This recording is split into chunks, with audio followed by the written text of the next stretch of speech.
એના પિયર જઈને જેવી એ પિયર જઈને મારું ઘર સ્વર્ગ બની જાય. બાકી તું મને એક વાત કહેવાની હતી. હું તમને હું કહું, મન ફાવી ગયે. પુરુષ જ્યારે સ્વર્ગમાં જાય ત્યારે એને શું મળે? જો ભાઈ, જેટલા પુરુષો બેઠા એને ખબર જ હશે કે અમે ધરતી ઉપર આવીને હપ્તા ભરવા સિવાય કાંઈ કામ કર્યું નથી. નકર હપ્તા ભરે ને આપણે એટલે અમને ઉપર જાવ એટલે અમને સ્વર્ગ મળશે. સ્વર્ગ અમને સ્વર્ગ મળશે. હા પણ તમે ઉપર જાવ તમને શું મળશે?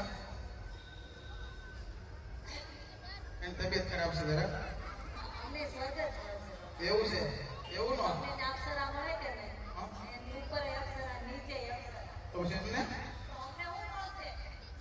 અમને હવે જો ભાઈ હું ઉપર જાય ને એટલે અમને સ્વર્ગે મળશે, અમને અપ્સરાય મળશે. હવે મારે એને પૂછવાનું છે